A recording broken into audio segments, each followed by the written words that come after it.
Hey guys, Dylan Norton here with Cooper Allen. We're going to do a video interview today. So first starting question is, what's your background experience? Background experience began in 1991. I went to the Marine Corps right out of high school. I spent 8 years in the Marine Corps.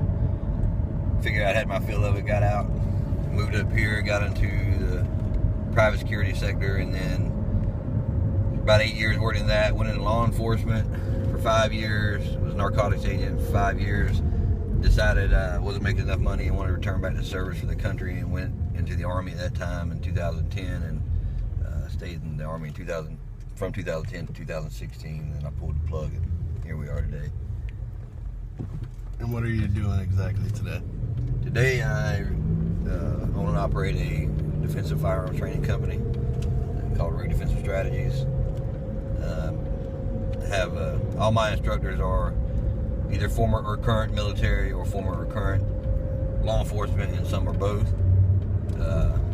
Everyone who is on my instructor staff is working, with the exception of myself, is currently in a position of either law enforcement or military at the time. And every one of them are not your average patrol officers or just run-of-the-mill military, multiple MOSs. Most of them are either military, police, former infantry, former spec ops.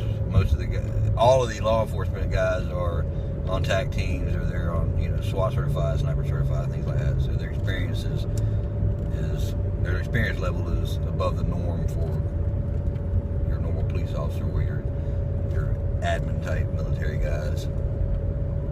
So I had to make sure I asked you a question off guard. Go ahead. I told you I was going to get a Johnny on the spot.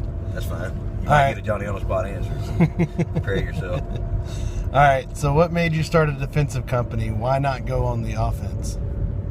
I think that, well, first of all, the reason I started a defensive firearms training company is I was actually working with a friend of mine who we ended up becoming a partnership together, and we decided to branch off and create a different division, and we named it Rogue Defensive Strategies. For lack of a better term, there was somewhat of a falling out between the two of us.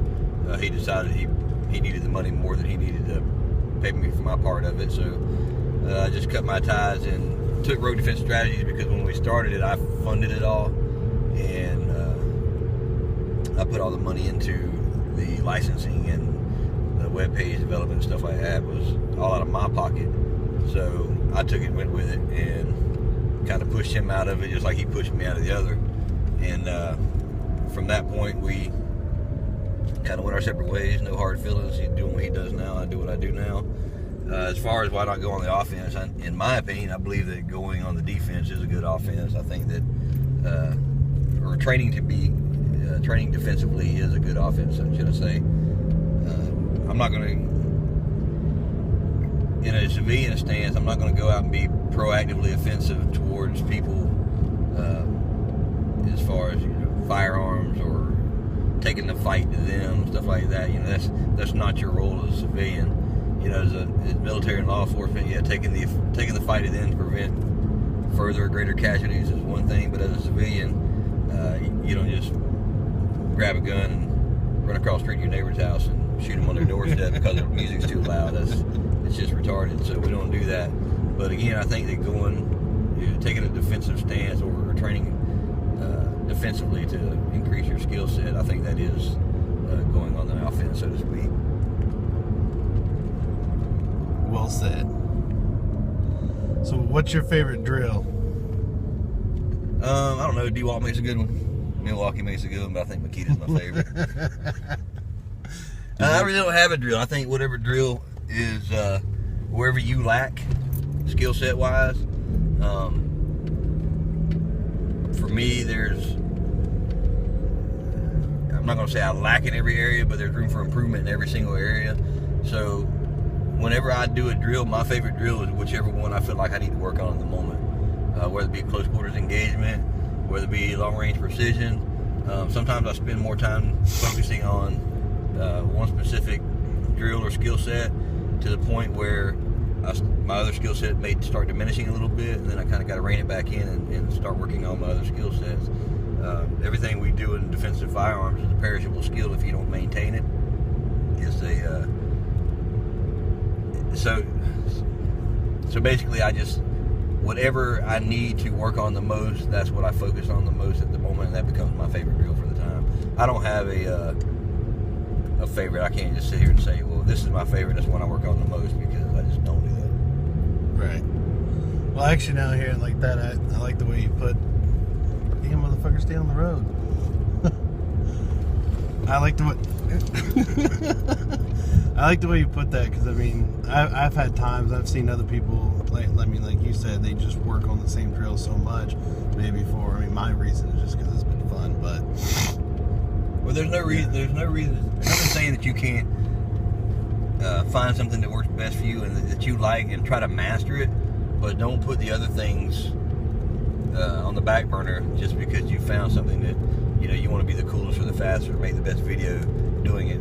Find that one thing that you like to do and work on it, develop it, master it if you want to, but don't forget all the other necessary skills. Don't just let those go, because those skills you let go may be the ones you need in time of trouble. Right. You don't want to lose it or be rusty. All right. So, what's your favorite memory of your work background? Probably my last day at work. The day I can hang it up like I'm done with this. Did you get your DD-214 turned into a blanket? Yeah, no. I'm not one of those guys that you can tell you can't read my DD-214 on the back window of my vehicle. I don't put any identifying remarks about who I was, where I've been, what I've done. I don't need that recognition. I know what I did. The guys who serve with me know what I've done. I don't need to prove it to anybody else. If they want to see it, they can go down to the local courthouse. It's recorded on record there. It's public record. If they got official copies, they can go in there and ask for it. That's fine with me. I don't give a shit. You can post it on whatever damn social media you want to. There's nothing to hide. So, my favorite memory of work would be the camaraderie, the good times with all the buddies and all the friends.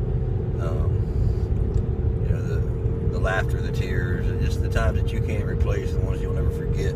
Those are my favorite times.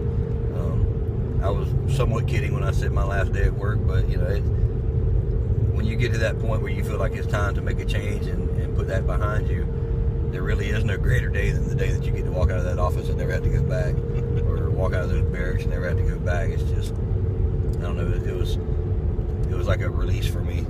Yeah. All right. So what's expected to come in the future for Rogue Defensive Strategies? Rogue Defensive Strategies right now is they're contemplating some changes, some expansion.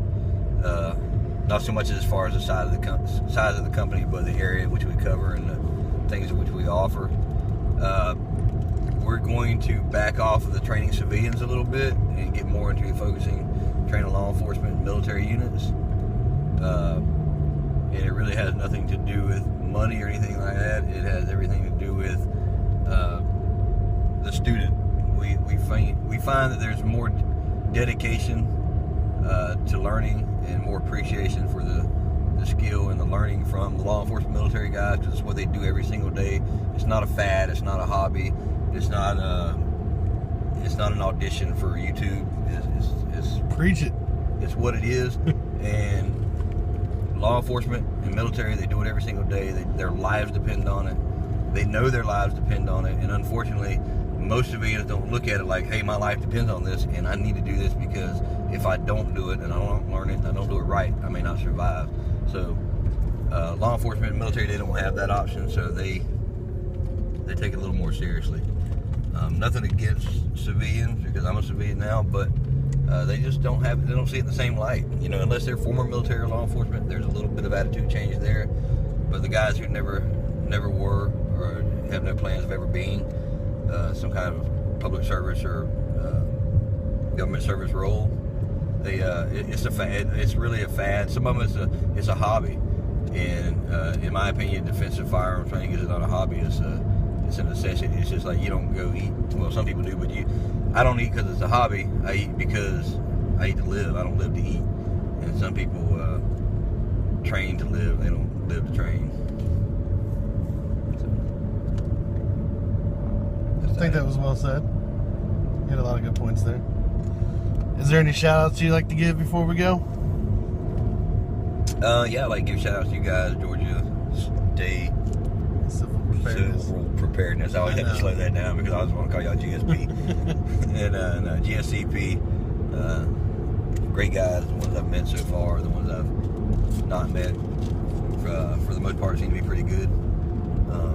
Except Adrian. I'm not calling any names, but just kidding. We love you, Adrian. Who? Adrian. Oh, yeah, Adrian, my favorite buddy.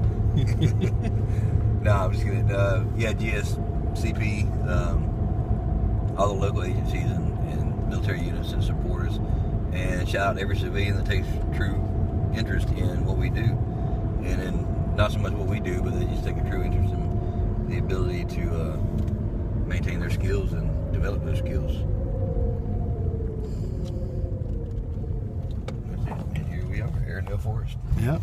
Just arrived to the 2016 Summer NOGA Sniper Challenge, Rogue Defensive Strategies. There you have it, folks. The infamous Cooper Allen from RDS getting to the mines.